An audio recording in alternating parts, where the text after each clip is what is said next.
Shalom, roi et reine du royaume de Dieu. Merci encore de me recevoir chez vous, dans l'église de votre maison. Aujourd'hui, nous allons parler d'un thème très important. La foi est notre style de vie.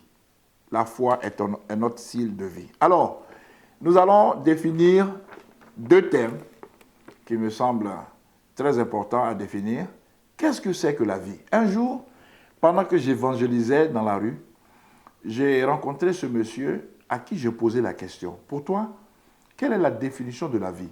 Et sa définition de la vie m'a tellement marqué que je ne l'ai plus jamais oublié. Voici ce qu'il a dit. Pour moi, la vie, c'est Dieu qui construit un édifice et il nous fait intervenir pour y ajouter une pierre. C'était une belle définition, une définition poétique. Mais que dit réellement la Bible sur la vie, la définition de la vie? Bien-aimés, tournons ensemble nos Bibles en Matthieu chapitre 6, verset 31. Et nous verrons une définition originale, mais puissante de ce que c'est que la vie. Ne vous inquiétez donc point et ne dites pas que mangerons-nous, que boirons-nous, de quoi serons-nous vêtus.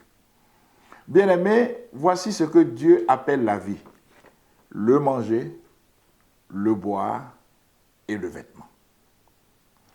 Peut-être que vous allez penser que c'est une définition simple, mais je ne veux pas que vous priez pour être dans cette situation, mais si vous devez dégager rapidement de votre maison à cause des menaces terroristes ou bien à cause de la guerre, vous allez prendre quelques vêtements, de quoi manger et de quoi boire. Tout le reste sera dérisoire à vos yeux. Tout le reste, vous allez vouloir sauver votre vie. Et sauver votre vie veut dire vous habiller pour ne pas être nu dans la rue, manger, boire pour ne pas être déshydraté, affamé et mourir. Alors, qu'est-ce que la foi, bien-aimés? Nous allons tourner nos Bibles dans le livre d'Hébreux. Hébreux au chapitre 11.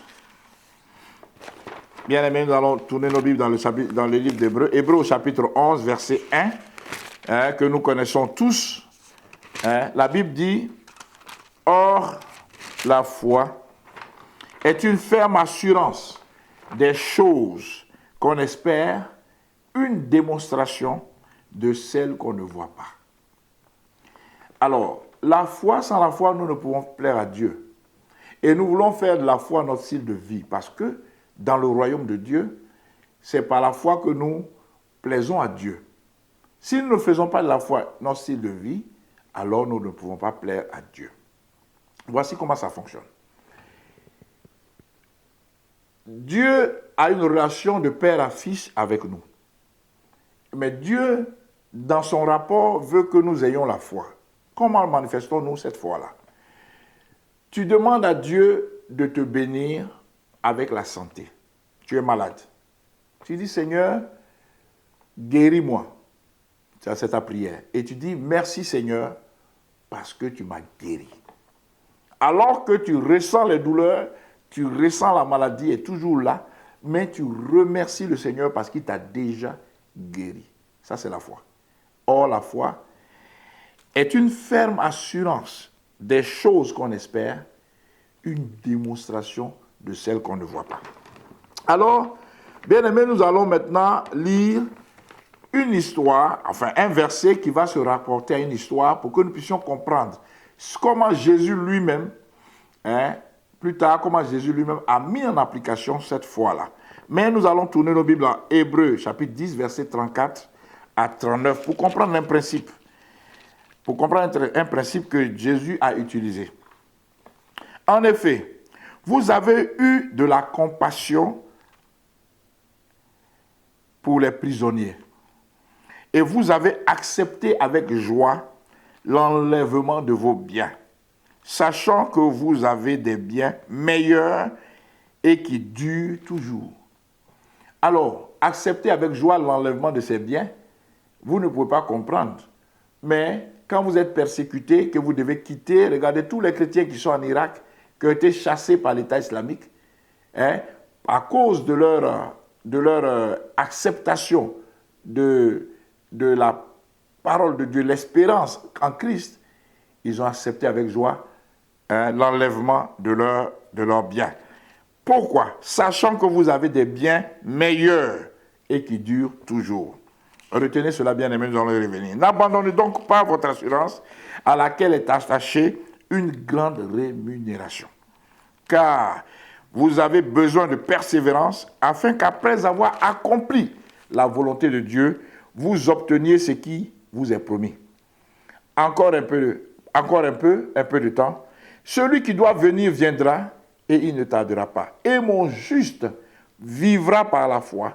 Mais s'il se retire, mon âme ne prend pas plaisir en lui. Nous ne sommes pas de ceux qui se retirent pour se perdre, mais de ceux qui ont la foi pour sauver leur âme. Alors, la Bible dit que mon juste vivra par la foi. Donc, la vie par la foi, c'est notre style de vie. Si vous croyez que vous n'avez pas besoin de la foi pour vivre, vous vous trompez. Bien aimé, court témoignage de ma propre vie. Quand j'étais en Côte d'Ivoire, je travaillais à la présidence de la République, je me suis toujours dit secrètement dans mon cœur, la foi, vous voyez, hein, c'est pour les pasteurs, hein, c'est pour les hommes de Dieu. Ce n'est pas pour moi, moi mon salaire tombe régulièrement, jusqu'à ce que la guerre survienne et que je fuis la maison avec ma famille et que je sois dans le dénuement total, sans argent, sans travail. Et le Seigneur m'a mis devant la réalité de la foi et je me suis dit, Seigneur, au début, je me moquais de la vie par la foi, mais aujourd'hui, je suis prêt à apprendre. Je vais me jeter dans cette école de la foi. Et si tu es Dieu, je vais m'en sortir. Si tu n'es pas Dieu, je vais mourir. Parce que tu as dit que la foi fait vivre. Donc, je vais vivre, adopter ce style de vie par la foi. Et c'est comme ça que des miracles après miracles se sont accomplis. J'ai même écrit un livre à ce sujet, à 1 heure du bonheur, que je ne vais pas relater ici, ça prendrait des heures. Mais pour dire que le Seigneur ne m'a pas abandonné et le Seigneur a été fidèle. Nous avons passé 2 ans au Ghana, nous n'avons manqué de rien. Nous avons habité dans les quartiers les plus huppés, les maisons les plus chères du Ghana jusqu'aux maisons les plus pauvres du Ghana. Mais nous sommes venus en avion et pas par bateau en Europe. Et nous sommes installés confortablement ici par sa grâce. Et nous continuons toujours donc de vivre par la foi. Bien aimé, c'est de ça que la Bible parle. Mais la référence de Hébreux 10, 34, nous allons la comparer à une autre référence de Matthieu 19, 21 pour que nous comprenions un peu pourquoi Jésus a posé cette condition à cet homme riche. Je reprends le verset d'Hébreux 10, 34. En effet, vous avez eu de la compassion pour les prisonniers et vous avez accepté avec joie l'enlèvement de vos biens, sachant que vous avez des biens meilleurs et qui durent toujours. Jésus a été abordé par un homme riche qui était un croyant apparemment et qui respectait la parole de Dieu, tous les commandements de Dieu depuis son jeune âge. Un homme riche exemplaire. Et il demande au Seigneur comment faire pour hériter le royaume de Dieu. Et Jésus lui dit, verset 21 de Matthieu 19, Jésus lui dit, si tu veux être parfait, va, vends ce que tu possèdes, donne-le aux pauvres, et tu auras un trésor dans le ciel, puis viens et suis-moi. N'est-ce pas la même chose que nous avons lu en Hébreux 10, verset 34, où les gens ont accepté avec joie l'enlèvement de leurs biens parce qu'ils auront des biens bien meilleurs et qui vont durer pour toujours. Jésus a dit une parole vraie, mais le jeune riche n'a pas compris. Il s'est retiré, il était tout triste parce qu'il avait d'importants biens. Il n'a pas accepté avec joie l'enlèvement de ses biens. Donc, il n'a pas eu la foi. Il n'a pas eu la foi. Beaucoup de riches n'ont pas de foi, même pour apporter leur dîme. Enlever 10% sur leur salaire, ils trouvent que c'est trop. Ils n'ont pas la foi. Ils pensent que s'ils ne donnent pas, ils apportent la dîme, que l'argent ne va pas suffire pour le reste. Au contraire, si tu n'apportes pas la foi, que tu tombes malade, tu vas dépenser plus que la dîme. Donc, ayons la foi. Voici Jésus même fait maintenant la démonstration de la vie de foi comme style de vie. On va lire dans Jean, chapitre 6, le verset 4 à 13. Jean, chapitre 6, verset 4 à 13. Je lis. Or, la Pâque était proche, la fête des Juifs. Ayant levé les yeux et voyant qu'une grande foule venait à lui, Jésus dit à Philippe, « Où achèterons-nous des pains pour que ces gens aient à manger ?» Il disait cela pour l'éprouver, car il savait ce qu'il allait faire. Philippe lui répondit, « Les pains qu'on aurait pour 200 deniers ne suffiraient pas pour que chacun en reçût un peu. »